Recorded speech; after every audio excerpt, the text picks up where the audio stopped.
বিসমিল্লাহির রহমানির রহিম। প্রিয় আইনের শিক্ষার্থীরা, আসসালামু আলাইকুম।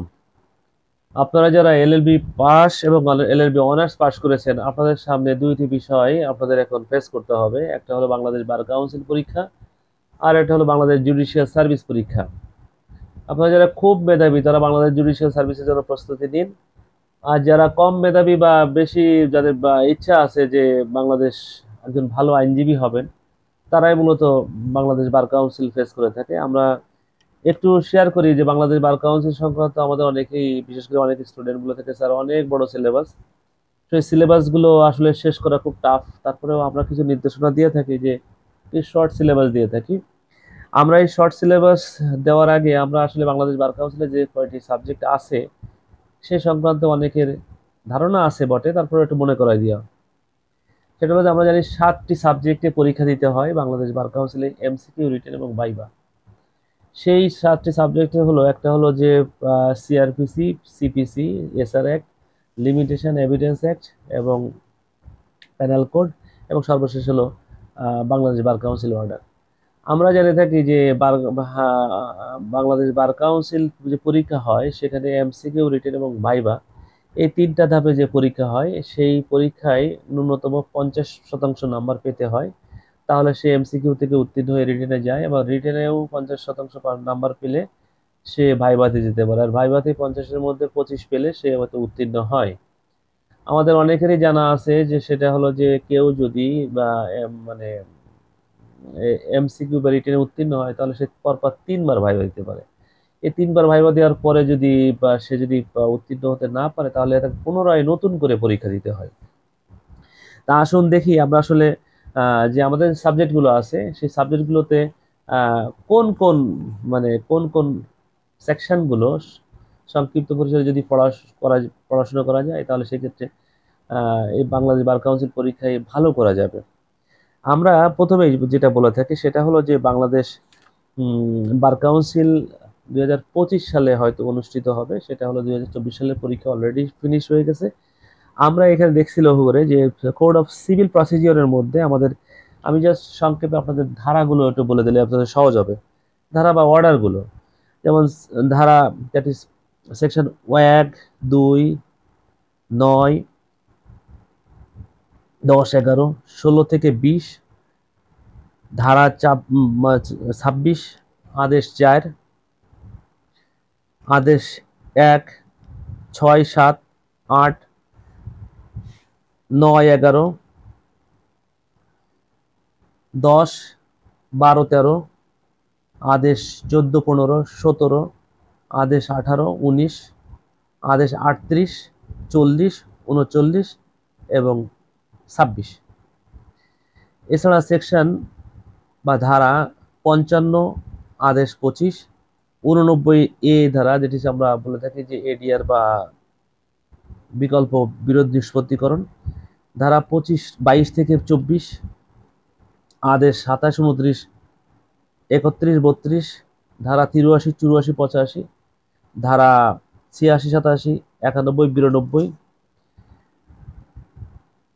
আদেশ 1, রুল 8, ধারা 88, আদেশ 33, আদেশ 23, আদেশ 22, আদেশ 27 ক, আদেশ 20, ধারা 36, ধারা 36 থেকে 74, আদেশ 21, ধারা 96 থেকে 112, আদেশ 41, 42, 43, ধারা 114, আদেশ 47, ধারা 115, আদেশ 46, ধারা 144 এবং ধারা 151। এগুলো আপনাদের এই সংক্রান্ত একটু ধারণা যদি থাকে, অর্থাৎ আপনারা জানেন যে আসলে আইনজীবী হতে গেলে অনেক বেশি জানতে হয়, আমাদের দৃষ্টিতে অনেক বেশি জানতে হয়, কেননা আইনজীবীরা সব বিষয়গুলো আদালতের সামনে উপস্থাপন করে। সেই ক্ষেত্রে অবশ্যই অবশ্যই অনেক বিষয় জানতে হয় আমাদের। সেই জন্য দেখা যাচ্ছে কি সংক্ষিপ্ত সিলেবাস বললেও দেখা যাচ্ছে কি যে আমি অনেকগুলো সেকশন বা আদেশ সম্পর্কে বলেছি, আপনাদেরকে এগুলো ইলাবোরেটলি পড়তে হবে এবং এর জিস্টটা আপনার মাথায় রাখতে হবে। এরপরে স্পেসিফিক রিলিফ অ্যাক্ট, যেটা সিপিসির সাথে ট্যাগ করা আছে, সেখানে স্পেসিফিক রিলিফ অ্যাক্ট হচ্ছে সহজ সাবজেক্ট, যেখানে মোট 57টা সেকশন আছে। তার মধ্যে ধারা 5, 6, 8, 9, 10, ধারা 12 থেকে 20, ধারা 35, 36, 37, 38, ধারা 31, 32, 33, 34, ধারা 39, 40, 41, ধারা 42, 43 এবং 52 থেকে 57, এই ধারাগুলো পড়লে স্পেসিফিক রিলিফ অ্যাক্ট কমপ্লিট হবে। এবং সিআরপিসি, এটা অবশ্যই একটা বড় subject, CrPC code of criminal procedure, সেখানে ধারা 4, 6 থেকে 41 পড়তে হবে, 42 থেকে 45, 46 থেকে 67, 106 থেকে 126, ধারা 144, 45, 46, 47, 48, ধারা 68 থেকে 86, ধারা 94 থেকে 105, ধারা 154 থেকে 171, 172, 73, 74, 75, 76, ধারা 177 থেকে 199, ধারা 200 থেকে 205 ডি, ধারা 241 থেকে 250, 260 থেকে 265, ধারা 265 থেকে 65 এ থেকে 265 এল পর্যন্ত, যেটা সেশনস ট্রায়াল বলে থাকি। ধারা 337 থেকে 352, ধারা 476, ধারা 345, 526 থেকে 528, ধারা 492 থেকে 495, ধারা 503 থেকে 508, ধারা 561 এ, ধারা 404 থেকে 431 এবং ধারা 432 থেকে 433, ধারা 435 থেকে 442।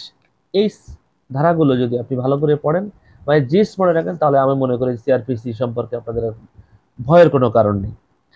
এরপরে প্যানাল কোড। এই প্যানাল কোডও আমরা জানি যে এখানে 511টা সেকশন আছে। সব সেকশনগুলো মনে রাখতে গেলে আপনি পাগল হয়ে যাবেন।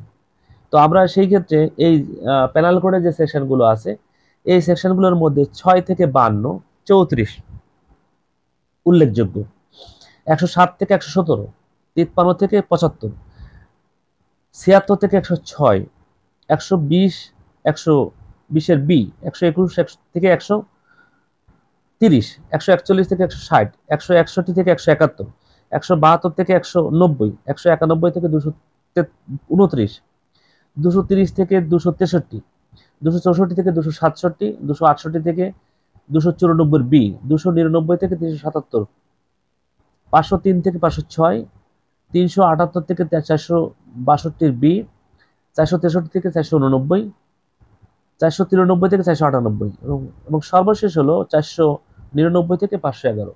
এই ধারাগুলো আপনাদেরকে টাচ দিয়ে রাখতে হবে এবং এমসিকিউ, রিটেন এবং ভাইবা, এই ধারাগুলো যদি আপনি সঠিকভাবে পড়েন তাহলে সহজেই পারবেন। আমার বিশ্বাস যে এমসিকিউ, রিটেন এবং ভাইবা সব জায়গায়। এভিডেন্স সেকশনের মধ্যে, এভিডেন্স সেকশন জানেন যে এখানে 167 সেকশন আছে। সব সেকশনগুলো আপনার পড়ার দরকার নেই। যে সমস্ত সেকশনগুলো ইম্পর্টেন্ট সেই সেকশনগুলোর মধ্যে ধারা 3, 5 থেকে 16, 17 থেকে 31 এর পার্ট বলা আছে। 32, 33, 34 থেকে 38, 59, 60, 61 থেকে 73, 74 থেকে 78, 79 থেকে 90, 91 থেকে 100, 101 থেকে 114, 101 থেকে 110, 115 থেকে 117, 118 থেকে 164, 165, 66 এবং 67। এই ধারাগুলো আপনাকে সঠিকভাবে পড়তে হবে এবং পড়লে আমি মনে করি যে আপনি এমসিকিউ, রিটেন এবং ভাইভা পরীক্ষায় ভালো করবেন। তামাদি আইন, যেটা লিমিটেশন অ্যাক্ট বলে থাকে 1908 সালের, সেই তামাদি আইনের মধ্যে, অবশ্য আইনটি ছোট আইন, আমরা তারপরেও আইনের মধ্যে উল্লেখযোগ্য কয়টা সেকশন আছে খুব গুরুত্বপূর্ণ, যেমন 2, 3, 6, 12, 15, 14, 18, 19, 20, 22, 23, 28, 26। এইগুলো খুব গুরুত্বপূর্ণ এবং আমাদের কিছু তফসিল পড়তে হবে যে কোন মামলার জন্য কত ডেট দেওয়া আছে বা কত টাইম দেওয়া আছে, এটা আপনার জানতে হবে। এই জন্য তফসিলটা পড়া খুব জরুরি। এরপরে যেমন বাংলাদেশ বার কাউন্সিল, সর্বশেষ যে সাবজেক্টটি বাংলাদেশ বার কাউন্সিল, এই বাংলাদেশ বার কাউন্সিলের মধ্যে এইখানে আপনার কি পড়তে হবে? বাংলাদেশ বার কাউন্সিল 1972, সেখানেও তো মানে ইলাবোরেটলি বলা আছে। তারপর যে বিষয়গুলো আপনাদেরকে পড়তে হবে সেটা হলো যে আইন পেশা এবং সামাজিক দায়বদ্ধতা, আইনজীবী এবং জনস্বার্থ, আইনজীবীর গোপনীয়তা, স্বচ্ছতা এবং জবাবদিহিতা, আইনজীবীর শপথ, পেশাগত সদাচরণ, বার কাউন্সিল যে অধ্যায়গুলো আছে 1, 2, 3, 4। তারপরে বাংলাদেশ বার কাউন্সিলের গঠন এবং কার্যাবলী, আদেশ 5 এবং 10 অনুচ্ছেদ। এছাড়া বাংলাদেশ বার কাউন্সিল এর অনুচ্ছেদ 33, 34 এবং 36। এছাড়া বাংলাদেশ বার কাউন্সিল যে লটি আছে, বাংলাদেশের বার কাউন্সিল গঠন, অধিক্ষেত্র, বিচার পদ্ধতি বা বার কাউন্সিল এবং বার অ্যাসোসিয়েশনের মধ্যে পার্থক্য, তারপরে বা লিগ্যাল ডিসিশন এবং ল রিপোর্ট সমূহ যে সমস্ত আছে, এগুলো আপনাদেরকে একটু মানে নলেজ রাখতে হবে। যাই হোক, আমাদের বাংলাদেশ বার কাউন্সিলের আজকে যেহেতু আমরা অনলাইনে ক্লাস শুরু করতে যাচ্ছি, তো আমরা আসলে একটা ধারণা দিলাম যে এই 7টি সাবজেক্টের উপরে আপনার অবশ্যই ইলাবোরেট নলেজ থাকবে। যদি যারা একটু চালাকি করতে চান, তারা অবশ্যই অবশ্যই মানে এই যে ধারাগুলো আমি বলেছি, ধারাগুলো সম্পর্কে আপনার একটা আইডিয়া রাখতে হবে। শুধু চালাকি করলে হবে না। আইন আপনি ফার্স্টে আপনি পাশ করে গেলেন, কিন্তু একজন আইনজীবী হয়ে একজন মক্কেল যখন আসবে, তখন যদি আপনি বলেন যে এটা আমি জানি না বা আমি সিলেবাসে ছিল না, তাহলে মানুষ হাসবে। এই জন্য আপনার একটা ইলাবোরেট ধারণা রাখতে হবে।